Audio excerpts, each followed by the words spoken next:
Welcome to Doing the Most, the series where we talk about the misadventures of entrepreneurship. I'm your host, Georgie, execution strategist and serial entrepreneur. This series is here to get real about what entrepreneurial life truly looks like. We are driven, persistent, hardworking, ambitious. We are human, and these are our stories. Please note, all Season 1 episodes were previously recorded for our video series.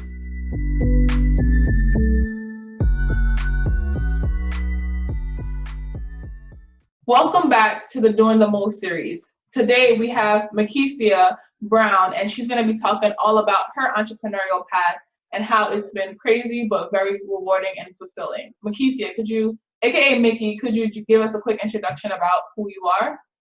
Sure. Well, I am a born and raised New Yorker, definitely a city girl, but I've been on both coasts of America. I was a computer science major in high school and a little bit in college, a little taste in college, but I switched to art because I wanted to be self-expressed, and also because I was intimidated by the fact that I was the only woman, the only female in all my classes, and often the only Black person. So I wasn't secure in my future in that industry, in that field. So I changed my majors, and I don't regret my art degree, but definitely it's very hard to make a living as an artist. And so I came full circle back into programming, specifically web programming, which I became self-taught in for a number of years. I was a web designer for a hot minute, and then I started to learn back-end web development. And so, yeah, I'm a coder, I'm creative, I'm a city girl. Awesome. Thank you for that introduction. So let's just jump right into it. Regarding your introduction, I have a question directly from that. How much did you spend on college, if you want to give us a ballpark amount, getting that art degree? And then did you end up having to spend again when you went to get your, you said you were mostly self-taught web development. Did you purchase any software? Did you purchase anything? I'm just trying to get a picture at kind of the total investment if you just had the support that you needed back when you were first pursuing the computer science degree, how much you would have saved overall, essentially, time and money. Yeah. Well, I was fortunate enough to get a BA from Hunter College, which is one of the best CUNY institutions. It's an amazing institution. Their arts program is really awesome. So that wasn't as expensive as other city universities and other universities in general. So I saved a lot of money. I paid for it myself sometimes, and then had financial aid other times. Yeah. Had a bunch of jobs. So that's how I financed that. And then my self-taught journey as a programmer, I used a lot of free resources online. And then I also read a lot of books. So I made investments in my collection of computer books because I'm an avid reader. And so I just continued with it. I was very comfortable with it. And I knew that that was an investment into my future. So I was fine spending a couple $100s on these books. I still reference them today. But yeah, overall, I've really utilized financial aid for school and free resources online. Awesome. And I'm also a CUNY grad. I went to Baruch, so I definitely know the cost and the savings that you achieve from going to specifically a CUNY or a city school, a local school. So that's really good. But I just want to highlight for the listeners and the viewers that if you didn't have the opportunity to get financially, because some people aren't eligible for it, or you weren't resourceful, you didn't see online, or you didn't know how to look for those things online. I think coming from being a city girl, you kind of know how to get around corners, especially being a woman of color. You definitely know how to figure stuff out, but not everyone. You do what you have to do. Exactly. And you could have been, hundreds of thousands of dollars in debt because of that deterrence. You could have wasted 6, 7, 8 years just to come full circle back to what you wanted to start with, just because of that lack of community when you were going through your first take at web development and computer science. Yeah. And with that, let's jump into our next question. What are you currently doing as a web developer? Like, what do you do for work, and what do you do for your entrepreneurial ventures? Well, it's funny that you mentioned that, because I'm in a transition right now in a number of ways, career-wise. So I'm currently a teaching assistant with an amazing program through the Harlem Business Alliance, Nice. where I get to teach code, beginning web design and web development to young entrepreneurs. So yeah, really exciting, really fun. I love doing that stuff. I also volunteer a lot teaching web design to young girls with Black Girls Code. So yeah, I dig doing all of that. And also I am a butler and a bartender with a catering company, because it's good money and I get to call my own hours. And so it's a really great way to fill in the financial gaps in my life. Because teaching doesn't pay that much. It's a passion project. So yeah. And I am applying for web developer jobs, getting a lot of leads now. But I'm getting a lot of leads now because I was very vocal about my frustrations around not being able to find employment in the first place, and meeting other Black women who have my same story. Could you dive a little bit deeper into that? Like, how were you vocal, and like, what had to happen in order for you to get those opportunities coming your way? Yeah. So, I mean, it kind of has to do with the saying, the squeaky wheel gets the oil. Mm-hmm. I know that I'm not the only one experiencing what I'm experiencing. I knew in my gut. And so I was fine with communicating what I was going through with other people who had my interests. So for example, like I said, I volunteer a lot with Black Girls Code. I meet a lot of Black women there. And just people all around, but especially Black women. And a lot of them, they have my story. Like, they either changed majors or they pursued another field altogether, but they're changing careers, and they have the credentials, like they have a portfolio, they are well-spoken, and they have the good soft skills that's needed in that position. And they're driven, and they're hungry, and they're not able to find work. Exactly my story. So it was quite frustrating knowing that and experiencing that for myself. So I had to find gigs. I had to find other jobs. Okay. And within these conversations, have you guys come to any like revelations as to why is it directly racist practices in these companies? Is it they're looking at your resumes but are just looking at your name and for whatever reason like not putting in the no pilot?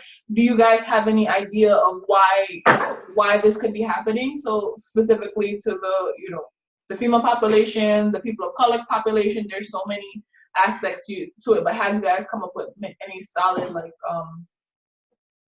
causes maybe? Well, for sure, I do think that there is discrimination going on, because this nation, America, is made up of a lot of different kinds of people, and it's been that way for a very long time. Mm-hmm. And yet the employee base and management, just top down in the tech industry and in many industries, are white and male. Mm-hmm. So there's obviously some factor like that's at play that's keeping all these different demographics out. Some people say it's education, right?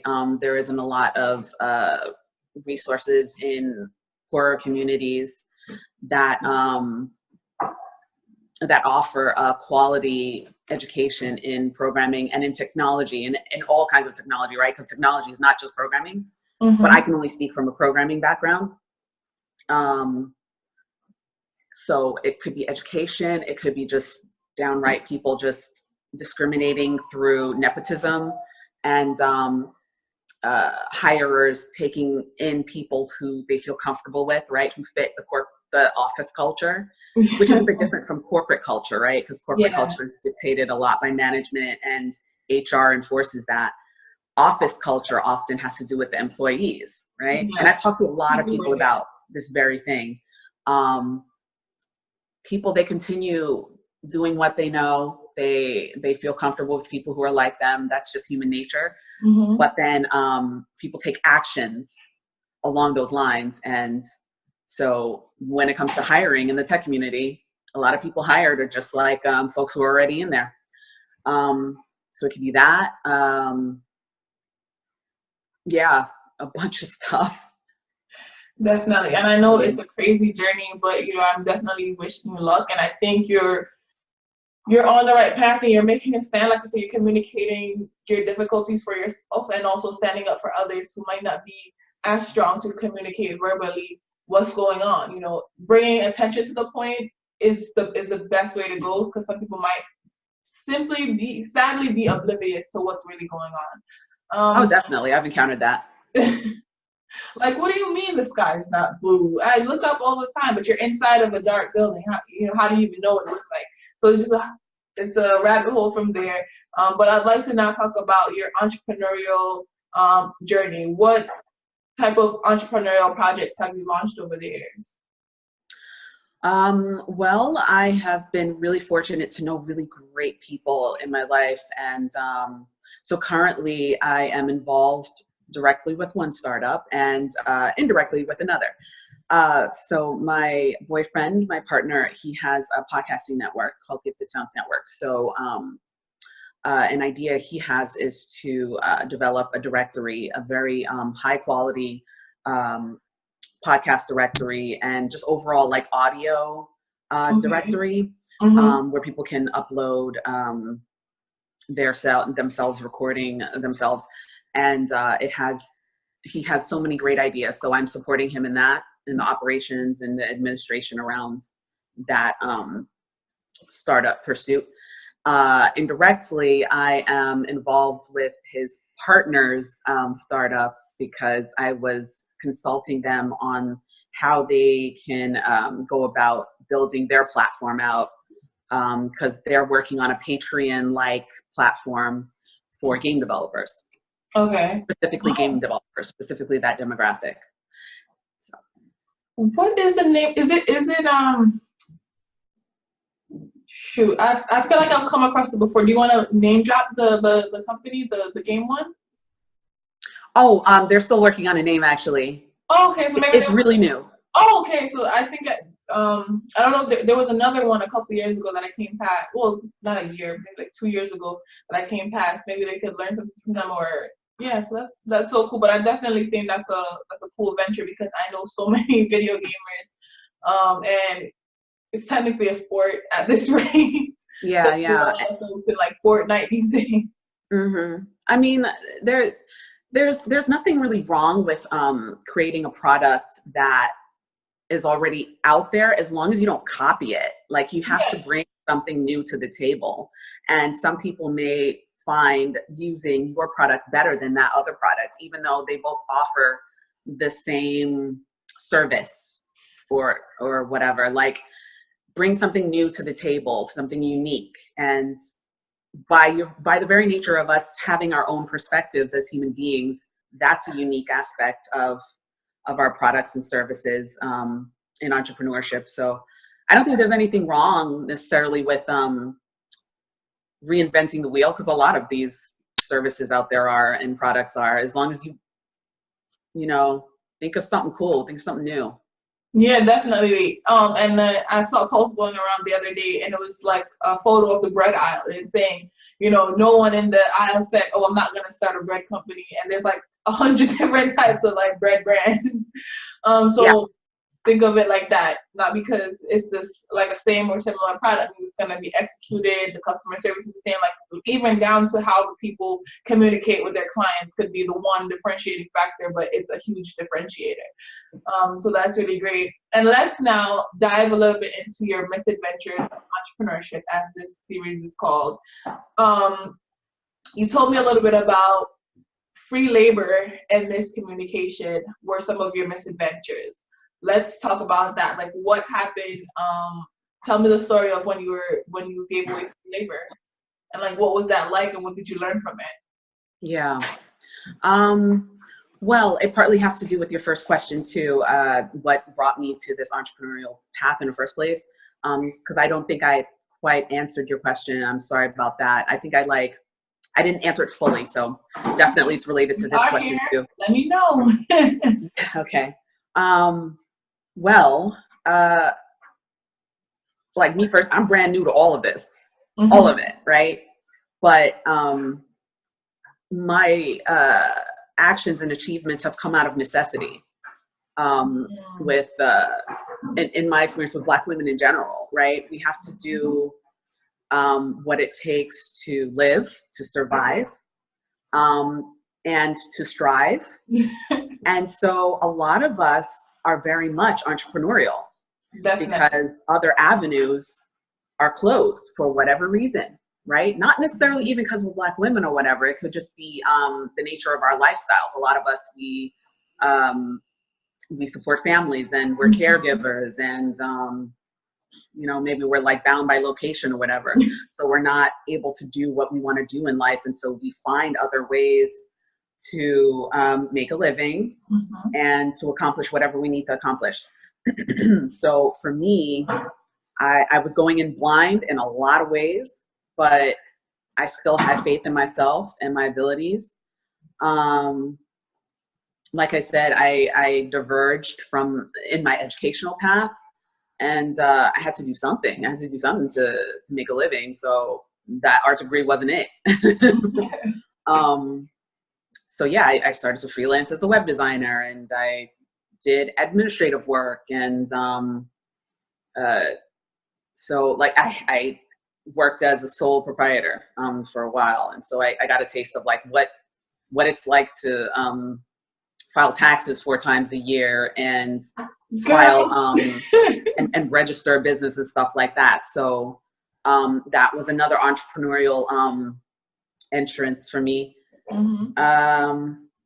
But yeah, out of necessity, and you know, when you have talents and you have skills, you have to express it. You have to give your gifts to the world, and so that's why I'm doing what I'm doing, because I know that I can contribute positively in different ways. Definitely. And it feels like you're holding yourself back if you don't just act on these impulses to do. And, you know, as the show is called Doing the Most, it feels like you're going against yourself if you're not out there doing something, working, producing, engaging, volunteering, helping. And you said another misadventure, you know, tell us a story of when like miscommunication happened and what you wish could have went differently. Okay, let's see. Well, in my podcast network, I primarily help with the production of the different podcasts, the different shows. A few of them I will also host. So that was great. And for one of them, I had a lot of fun hosting. I don't host it anymore, but it was a great adventure. And one of the reasons why I left is because of miscommunication on my part, where TLDR, I wasn't ready to get to the next level, but my host was. I was like, oh my gosh, like I have to step up, and I have to like do like that much work to have this podcast be successful. Oh my God, I'm not ready. And it didn't, I didn't communicate it that way. It was more like, oh gosh, I don't have time. Why are you asking me to do certain things? But my co-host, they came from the entertainment industry already, so they knew what it took to get a show off the ground. Yeah. But I didn't have any of that know-how. Mm-hmm. So I just wasn't ready. I wasn't ready to do what I needed to do. Because there's one thing with going in blind, right? Like a lot of things I learned on my own, and then a lot of things I learned from other people. But then there's another thing where you don't know what you don't know. And then when you find out that you don't know what you don't know, kind of freak out a little bit, because it's like, what do I do? What do I do then? Like, you know? So that was a huge humbling experience for me. Yeah, and like if you could go back, like what do you wish you could have done to kind of help the communication in that scenario? I would have listened more. And trusted my partner and her guidance, right? Because I didn't rely on her enough. Like I didn't inquire enough about what she meant. So like asking questions. Yeah, asking more questions and listening and learning from that. Learning from my partner, trusting my partner. Yeah, and that goes into entrepreneurship. That goes into anything. Like if you're in partnership with someone in anything, you got to be able to trust them, or else you're not going to be a proper partner. And if they know something more than you, learn from them. Don't let your pride get in the way. Yeah, and that is really key what you said right there, you know, trusting, asking questions, definitely, and listening. Because I think with the noise out there, especially in the modern day that we're in right now, there's so much noise to be the best or the most liked or to not be or feel stupid. And so, you know, oh, I know it, I looked it up, you know, WebMD said it's this, so you're like yelling at your doctor like, no, I do not have this, it says this. So, you know, you're trying to be the expert, and most often it's just really taking a step back, humbling yourself, like, listen, even if I have 14 degrees, I went to Harvard, Yale, Princeton, and graduated with a Pulitzer Prize or whatever it may be, this other person that didn't even make it to high school could know something in some area more than me, and I'm going to pay attention and I'm going to retain this information. So a lot of people discredit very easily. And I'm not saying that you did this on purpose. It's just like a subconscious thing that society kind of instills on us. If you have more degrees, or if you have more, if you could look it up, or if you're smart, you can't learn anything new. And I think we have to kind of like recondition ourselves to know that you could be really, really smart, the smartest in one area, and then somebody can come along that is supposed to be less smart than you, and then they could teach you something that you never knew, because you don't know what you don't know. So just be open to the opportunity to always be learning. Like I tell this all the time, like always be learning and listening, because you never know what you could actually learn, and learning that new thing can literally take your life from a path like this to like being so yeah, it's crazy. The universe is random like that. So, but then it takes action on your part. Yeah, exactly. Another topic that you mentioned was selfishness. Can we talk a little bit about that, and like what did you describe, like what made you felt like you were selfish, and like in what situation? You know, again, you don't have to drop any names or anything, but just like as an entrepreneur, I felt that same way, right? You know, selfish with maybe my idea, selfish with maybe my projects, but then you have to like force yourself. So how did you feel selfish, and like what did you do to kind of overcome that feeling? Yeah, I have absolutely no problem with selfishness at all. I think that it's a part of self-sustainability. If you yourself are not the top priority in your life, there may be things about your life that will prevent you from achieving the goals that you want. Like you got to take care of your health. You got to take care of your mental state. You got to take care of your emotions. You got to have fun, right? Balance, right? Work-life balance. There's so many things that we have to focus on to succeed at anything, really. So as long as like you're not, like being selfish, right, is good, but to a certain extent, for sure. And my selfishness directly impacts my ability to help others. Me being a helpful person is selfish. Like some people, they'll ask me, why am I so helpful? Why am I doing this, that, and the other? And I'm like, because I want to, right? And so those people, they don't get that.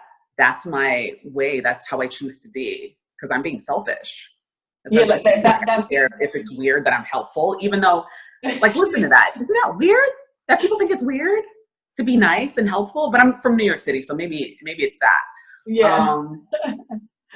But yeah, a little bit of selfishness. Like, you're living your life, nobody else. So you have to see yourself in the mirror every day. You have to sleep with yourself. You're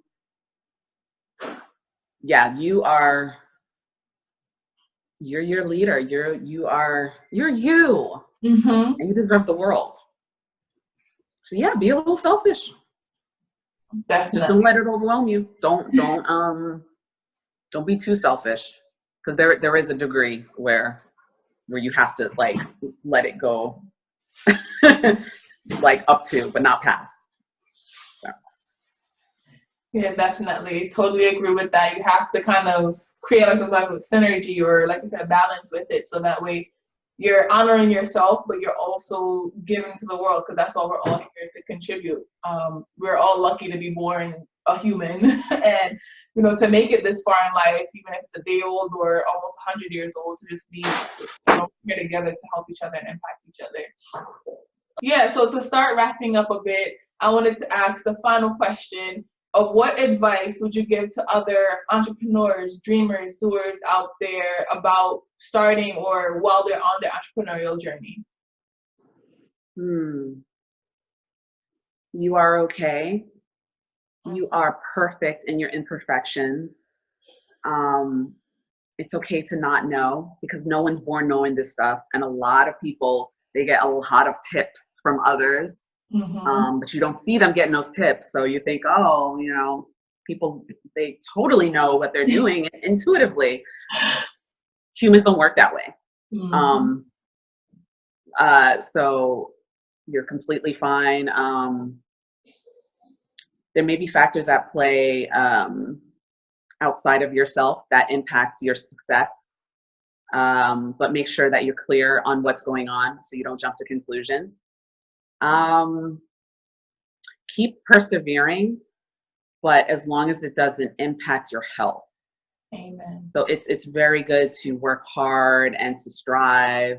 So some people call it the grind, some people call it hustling, whatever.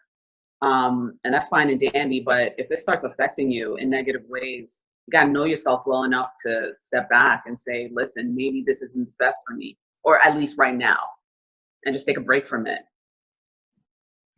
So, yeah, that is literally great advice, because a lot of folks will work themselves to the point of burnout, because there's, again, this like the stigma around, if you're not like super tired and running on 4 hours of sleep and 17 coffees, you're not working hard enough as an entrepreneur, which is totally wrong. I try to get at least 8 hours a night, and I'm still super productive in a day. So just like Mickey said, you have to be aware of your physical and your health wise, your mental health as well, and know when it's too much, when you should slow down, and when you can speed up if you'd like to, but just be really aware of that. So I want to say a big thank you to Mickey for being here with us today on the Doing the Most, the Misadventures of Entrepreneurship. And down below in the comments, you'll find her information of how to reach her, contact her, and check out her podcast network and her other ventures that she's working on. Thank you so much for being here, and we look forward to seeing everyone on the next episode of Doing the Most.